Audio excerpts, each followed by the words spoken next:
हुआ उसको हम समझते हैं। स्पेशल प्रोटेक्शन ग्रुप बहुत बेहतरीन है, उनके अरुण कुमार सिन्हा, AK सिन्हा जी हैं, चीफ हैं, अभी IPS अधिकारी हैं, ये बहुत हायर रैंक होता है। कितना बड़ा ये लोग बेवकूफी किए हैं जरा सोचिए। PM का काफिला लगभग आधे घंटे 20 से 30 मिनट फ्लाईओवर पे रोका है लोग। बुद्धि देखिए इन लोग का, मतलब पुल पे रोक दिए हैं प्राइम मिनिस्टर को। क्यों? तो भैया पुलवा आगे से जाम है। अच्छा ये बताओ, अगर पीछे से जाम कर देता तो पुलवे पे अटक जाता। अरे भैया अगर आपको 20 मिनट रोकना था, आपको लग रहा था जाम है, तो थोड़ा सा पीछे आके रुकते। पुलवा पे चढ़ के काहे लिए रोके हैं? फ्लाईओवर पे हमारे प्रधानमंत्री को रोक देंगे भाई? ये NSG SPG से सवाल होना चाहिए कि, और ये प्रोटोकॉल में लिखना चाहिए, हिस्ट्री में जो डिफेंस है उसमें पढ़ाना चाहिए कि किसी भी प्राइम मिनिस्टर, राष्ट्रपति या VVIP को फ्लाईओवर पे नहीं रोक सकते। यहाँ आप 20 मिनट रोक दिए। अगर दोनों ओर से प्रदर्शनकारी के रूप में कोई और अभी आ जाता, क्योंकि ये बॉर्डर से एकदम महज 20 किलोमीटर यहाँ से पाकिस्तान आ जाता है, पाकिस्तान की सीमा चालू हो जाती है, तो काफी करीब है। और नीचे से अगर फ्लाईओवर को उड़ा देता सब कोई ID या विस्फोटक लगा के, तो सारा काफिला नीचे चला था यहाँ पे। ऐसा तो दिमाग लगा रहे हैं लोग। भाई आप थोड़ा सा पीछे हट जाते, सड़क पे रहते, कभी कुछ होता तो भाग तो सकते थे इधर उधर। फ्लाईओवर दोनों ओर से जाम हो जाता, कहाँ जाते हैं आप लोग? यहाँ पे गलती SPG की थी। यहाँ पर आप लोग को जवाब देना चाहिए। हम लोग तो भाई बताते हैं कहाँ। दूसरी गलती, फ्लाईओवर पे जब हमारे प्रधानमंत्री कह रहे हैं कि हम जिंदा वापस आ गए, मतलब सिचुएशन क्रिटिकल हुई होगी वहां पर, तभी वो ऐसा स्टेटमेंट दे रहे हैं। जब इतना स्टेटमेंट हो गया और आपको वापस लेके आना है, तो आप आधा घंटा बाद लेके आइएगा जी। SPG लोग आप जवाब दीजिए कि हमारे प्राइम मिनिस्टर अंदर बैठे हुए हैं यहाँ पर। अब देखिए हल्का सा मास्क दिख रहा होगा आपको। जब यू टर्न लेना है, देखिए कि आगे किसान है, इंटेलिजेंस रिपोर्ट आपको पहले से पता होगी, माहौल देख लीजिए क्या है क्या नहीं, तुरंत लेके हटिए। 2 से 3 मिनट हो गया, हाँ भाई खत्म, कैंसिल हुआ रैली, कैंसिल हुआ प्रोग्राम, हम वापस लेके आएंगे। तो SPG हमारे प्रधानमंत्री को आधा घंटा रोक के रखेगी।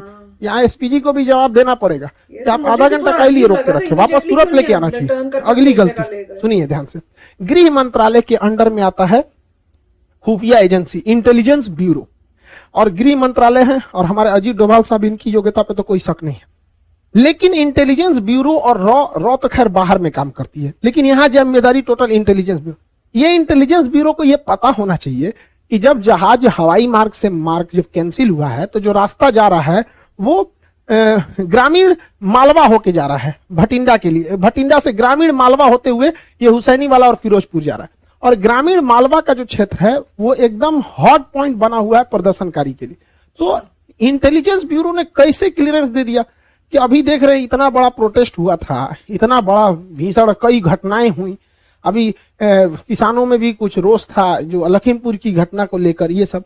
तो इंटेलिजेंस ब्यूरो को क्लियरेंस कैसे दे दिया कि भैया उस रूट से ले जा रहे हो जहां प्रदर्शन का केंद्र बना हुआ है, वो भी हमारे प्रधानमंत्री का। प्रधानमंत्री देश का होता है, किसी पार्टी का नहीं होता है, तो देश सर्वोपरि होना चाहिए। तो इंटेलिजेंस ब्यूरो को भी यहाँ फेल्योर है, सबको जवाब देना चाहिए यहाँ पर। लेकिन मीडिया वाले ये सब सवाल तो पूछेंगे नहीं। हालांकि प्रधानमंत्री जब वापस आए तो उन्होंने हमारे प्रेसिडेंट साहब से भी मुलाकात किया।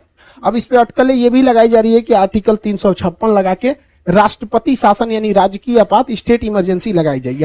ये इतना आसान नहीं है, और लगा देता तो भी ठीक है था। इलेक्शन होने वाला है, प्रेसिडेंट रूल रहने के बाद थोड़ा सा ठीक ठाक से रहता है। हालांकि ये बहुत वर्स्ट कंडीशन में ही ये इसे लगाया जा सकता है। गृह मंत्रालय ने भी पंजाब सरकार से मांगा है कि आखिर ऐसी क्या गलती थी कि मुख्यमंत्री वहां से रिसीव करने नहीं आए। तो मुख्यमंत्री का अपना कहना है कि कोरोना प्रोटोकॉल को लेकर जूम में थे, रैली भले करेंगे लोग, वहां कोरोना प्रोटोकॉल नहीं लगेगा, लेकिन प्रधानमंत्री के लिए कोरोना प्रोटोकॉल लगेगा। दूसरा कि मुख्यमंत्री को छोड़ो, हटाओ भैया, तुम आए चाहे ना आए, राजनीतिक मैटर है, लेकिन उस राज्य के DGP को कि प्रधानमंत्री के काफिले में सबसे आगे रहना पड़ता है। और DGP जहां रहेगा, पुलिस प्रशासन ऐसे ही रहेगी, क्योंकि किसी भी राज्य का सबसे बड़ा हेड होता है DGP, director general of police. राष्ट्रपति प्रधानमंत्री के काफिले में DGP नहीं थे, ये तो एकदम सरासर गलत है। तो पंजाब पुलिस को इस पे जवाब देना चाहिए। हालांकि गृह मंत्रालय ने इन लोगों से जवाब तलब किया है कि आप लोग वहां पर DGP उपलब्ध क्यों नहीं थे। लेकिन लौटते समय जो कहा जा रहा है कि प्रधानमंत्री ने किसी अधिकारी को कहा कि अपने मुख्यमंत्री को थैंक्स कहना कि हम जिंदा वापस आ गए, ये स्टेटमेंट थोड़ा सा अलग है। देखिए, अगर ये स्टेटमेंट केवल हिंदुस्तान के लोग सुन रहे हैं, ये स्टेटमेंट केवल भारत तक रह जाए, तब तो कोई दिक्कत नहीं है। लेकिन जरा सोचिए, एक विदेशी मीडिया जब इसे सुनेगी तो क्या सोचेगी कि कोई प्रधानमंत्री अपने देश में कह रहा है कि हम सुरक्षित जिंदा वापस आ गए। आप ये बोल सकते थे प्रधानमंत्री के कार्यालय के जो भी अधिकारी हैं कि हम सुरक्षित वापस आ गए, लेकिन जो होता है ना कि जिंदा वापस आ गए, काफी हार्ड वर्ड हो जाता है ये कि मतलब आपने ऐसा बोल रहे हैं, क्योंकि देश आप ही का है। अल्टीमेटली आप कहीं भी जाते हैं तो हमारे प्रधानमंत्री से ही हमारी पहचान होती है।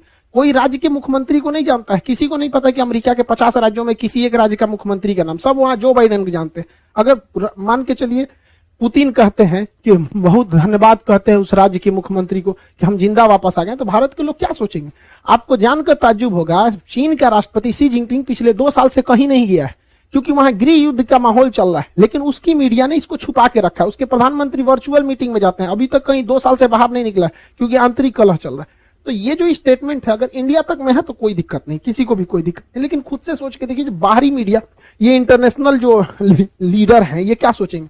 क्योंकि जब ये लोग भी भारत में आते हैं ना, तो इन लोगों की भी सिक्योरिटी एसपीजी और एनएसजी कमांडो ही करती है। तो कल को ये सब भी कहेगा भैया तो आप अपने कह रहे हैं कि हम जिंदा वापस आ गए, तो विदेश में थोड़ी सी छवि खराब है। गाइज, आपको यह मैसअप रिएक्शन का वीडियो कैसा लगा? अपने थॉट को नीचे वीडियो के कमेंट में जरूर बताइएगा। वीडियो पसंद आई हो तो वीडियो को लाइक जरूर कर दीजिएगा। चैनल पे नए हैं तो चैनल को सब्सक्राइब जरूर कर लीजिएगा। तो थैंक यू, मिलते हैं नेक्स्ट वीडियो में।